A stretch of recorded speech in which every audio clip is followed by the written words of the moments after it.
बछवाड़ा विधानसभा की खासियत क्या रही है? यहाँ के लोग किसे जिताते रहे हैं? क्या किसी खास पार्टी या किसी खास परिवार का यहाँ दबदबा रहा है? फिलहाल तो ये सीट बीजेपी के कब्जे में है। बेगूसराय की ये सीट कितनी महत्वपूर्ण है, ये जानने की हम कोशिश करेंगे। रंजन जी, बछवाड़ा की सीट इस बार कितनी अहम बनती हुई नजर आ रही है? मुकाबला किनके बीच होता रहा?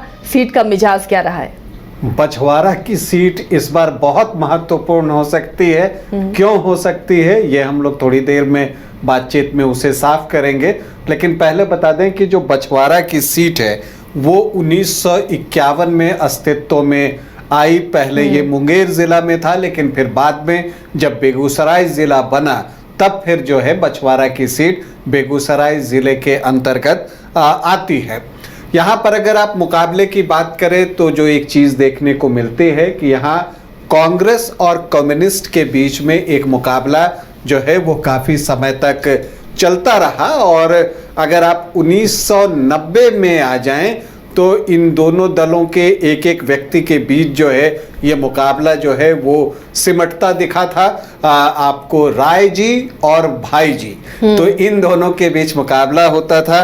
रामदेव राय जो कि यहाँ से लगातार चुनाव जीतते रहे, करीब 6 बार जो है उन्होंने चुनाव जीता, और उनका मुकाबला जो होता था भाई जी मतलब कि अवधेश कुमार राय के साथ होता था, जो यहाँ से 3 बार जीतने में सफल रहे हैं। तो ये चीज़ें यहाँ पर देखने को मिलती हैं। लेकिन अब जो है आपको रामदेव राय रहे नहीं। पिछले चुनाव में उनके बेटे यहाँ पर चुनावी मैदान में उतरे थे, लेकिन उनके पास जो है किसी पार्टी का टिकट नहीं था, वो निर्दलीय चुनावी मैदान में उतरे थे। तो ये हो गई शुरुआती बातें।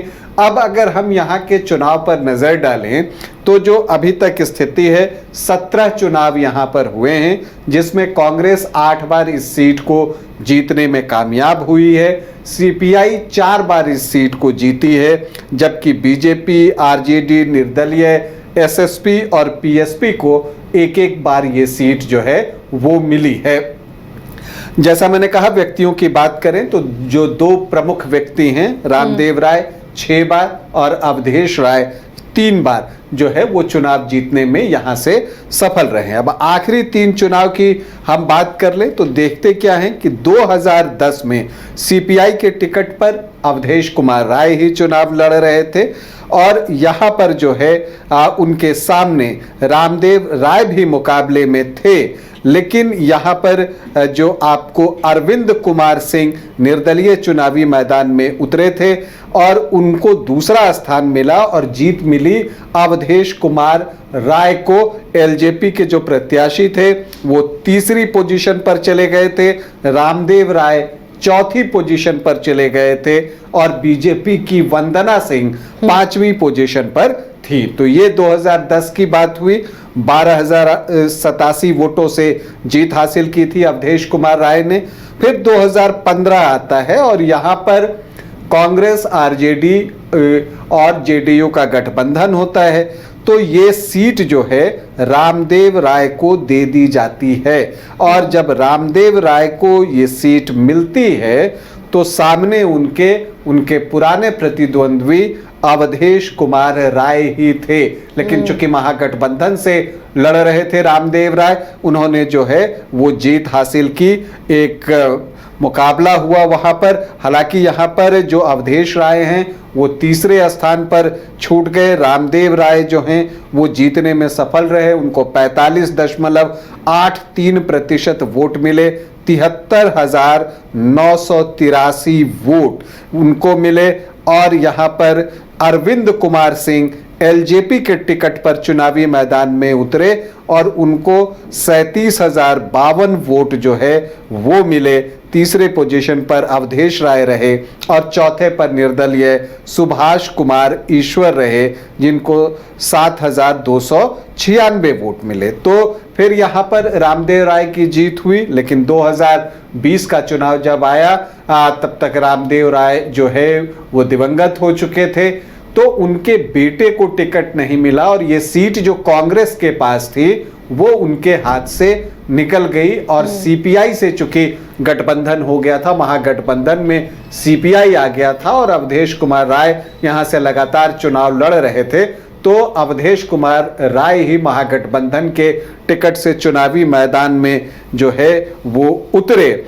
और लेकिन हुआ क्या कि जो रामदेव राय के बेटे हैं शिव प्रकाश गरीबदास, वो जो हैं निर्दलीय चुनावी मैदान में उतर गए और उनके चुनाव उतरने से अवधेश कुमार राय को भारी नुकसान हुआ, क्योंकि तब इस सीट पर पहली बार जो है बीजेपी का फूल खिला। और फूल खिलाया किसने? सुरेंद्र मेहता ने जो है ये फूल खिलाया, बीजेपी के टिकट पर चुनाव जीते, अभी नीतीश सरकार में मंत्री हैं। और आपको बता दें कि इन्होंने जो जीत हासिल की, एक करीबी मुकाबला था 484 वोटों से, तो एक ट्रायंगुलर फाइट यहां पर देखने को मिली थी। 30.2% वोट जो है वो सुरेंद्र मेहता को आए थे, अवधेश कुमार राय को 29.9% वोट आए थे और शिव प्रकाश गरीबदास जो निर्दलीय चुनावी मैदान में थे उनको 22% वोट आए थे। और इनके लाए गए वोट के कारण ही अवधेश कुमार राय को जो है वो हार का सामना करना पड़ा। अब जबकि जो चुनाव होना है 2025 में, अब इसमें ये चीज देखनी है कि क्या यहां पर फिर से अवधेश कुमार राय, चूंकि उनकी सिटिंग सीट है सीपीआई की, वही चुनावी मैदान में उतरते हैं।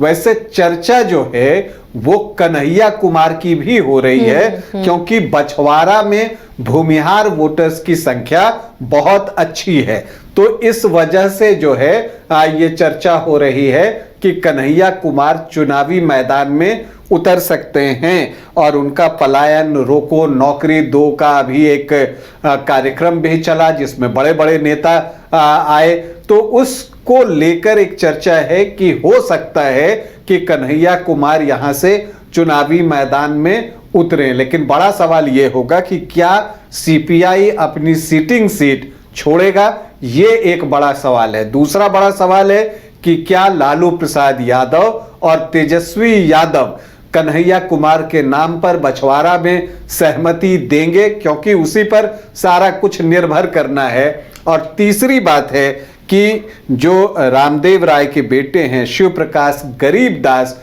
वो क्या करते हैं, क्योंकि पिछली बार उनको टिकट नहीं मिला, वो निर्दलीय लड़े, तब भी जो है वो 22% वोट लाने में कामयाब हुए हैं। तो इसीलिए यहां का चुनाव इस बार दिलचस्प हो गया है और इसे समझने के लिए हमें यहां के जातीय समीकरण को देखना चाहिए कि वो क्या कुछ कहता है। तो देखिए, अगर यहां के जातीय समीकरण को देखिए तो जो एससी वोटर्स हैं वो 17.3% हैं और आपको जो यादव वोटर्स हैं वो 12-13% के आसपास है और मुस्लिम वोटर्स जो हैं वो 9% हैं। तो MY जो है वो 21%, 22% के आसपास जो है पहुंचता है। लेकिन दूसरी तरफ आप देखें तो भूमिहार जो हैं वो 16-17% के आसपास हैं, तो उनकी संख्या बहुत अच्छी है। इसके अलावा राजपूत 1.5-2%, ब्राह्मण 2.5-3% और कोयरी, कुर्मी और धानुक भी 12-13% हैं। आपको बता दें कि जो सुरेंद्र मेहता हैं वो धानुक जाति से आते हैं, अति पिछड़ी जाति से आते हैं। तो और धानुक जो है करीब 60-65 विधानसभा में एक अपना असर भी रखते हैं। तो इसलिए मुझे लगता है कि बीजेपी से तो सुरेंद्र मेहता ही चुनावी मैदान में जो है वो उतरेंगे, इसमें कोई संदेह दिखता नहीं। क्योंकि अगर आप बड़ा सवाल तो ये कि सीपीआई इस सीट को छोड़े और अगर कन्हैया के नाम पर आरजेडी सहमत हो, क्योंकि MY के बाद और भी वोट चाहिए होंगे इस सीट पर जीत हासिल करने के लिए। जी देखिए, अगर आप सीपीआई से अवधेश कुमार राय चुनावी मैदान में उतरते हैं तो इक्वेशन क्या हो सकता है? MY मतलब 12-13% यादव का, 9% मुस्लिम, मतलब 21-22। और चूंकि कम्युनिस्टों को, दलितों का वोट भी अच्छी संख्या में मिलता है, गांवों के अंदर उनका वोट रहता है, तो वो जो 17% वोट है उसमें एक बड़ा चंक निकालने की कोशिश जो है वो सीपीआई के द्वारा की जाएगी। लेकिन यह भी है कि अब चिराग पासवान चूंकि एनडीए के साथ हैं, तो दलित वोटर्स खास करके जो पासवान है वो जो है आपको पूरी तरह से बीजेपी की तरफ या चिराग पासवान के साथ रहना चाहेंगे। और ऐसी परिस्थिति में आप देखिए कि अगर आप बीजेपी का वोट देखते हैं तो अगर आप देखते हैं कि यादव 12-13% हैं, तो कुर्मी, कोयरी और धानुक वो 12-13% हैं। अगर मुस्लिम 9% हैं, तो जो वैश्य वर्ग के वोट हैं वो 10-11% वोट हैं।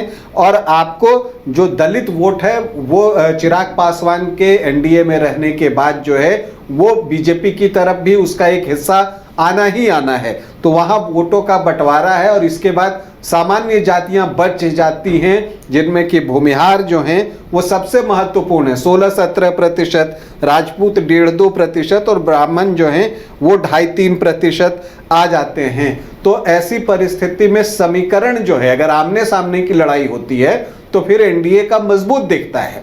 लेकिन यही अगर कन्हैया कुमार चुनावी मैदान में उतर जाते हैं तो ये एमओवाई और दलित वोटर्स का जो चंक आ रहा है वो तो है ही, भूमिहार वोटों में जो है वो सेंधमारी हो सकती है। और तब मुकाबला जो है अगर आमने सामने का हुआ तो बहुत करीबी होगा। लेकिन इन सब के बीच मैं बार बार कह रहा हूं कि शिव प्रकाश गरीबदास जो है उनका क्या रवैया रहता है, क्या वो चुनाव लड़ने के लिए उतरते हैं मैदान में एक बार फिर से, या कांग्रेस भी इस सीट को, चूंकि ये कांग्रेस की ट्रेडिशनल सीट जैसी कह लीजिए 8 बार यहां से चुनाव जीत चुकी है, तो नेचुरली कन्हैया कुमार कांग्रेस से टिकट चाहेंगे कि ये सीट जो है वो कांग्रेस के खेमे में आ जाए, चूंकि यहां सबसे ज्यादा बार उसी ने जीत हासिल की है। लेकिन वैसी परिस्थिति में अगर कन्हैया कुमार उतर जाएंगे तो फिर शिव प्रकाश गरीबदास क्या करेंगे, ये बहुत सारे सवाल हैं। लेकिन कुल मिलाकर अगर आप बछवाड़ा की स्थिति देखिए और जातीय समीकरण को आप देखिए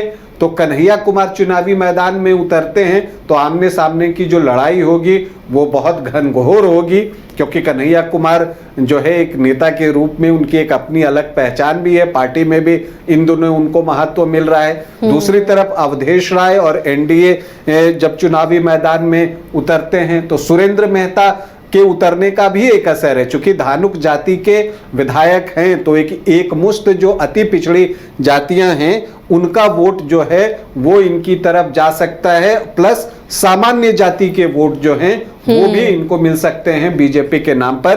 तो इनकी भी स्थिति जो है वो अच्छी है। तो मुकाबला यहाँ बहुत तगड़ा होगा बछवाड़ा में। तो ये बछवाड़ा के सीट को हमने स्कैन किया है और यहाँ पर मुकाबला बहुत दिलचस्प होने जा रहा है। अगर कांग्रेस की टिकट पर यहाँ कन्हैया उतरते हैं तो वाकई ये मुकाबला और भी ज़्यादा दिलचस्प और रोचक होगा।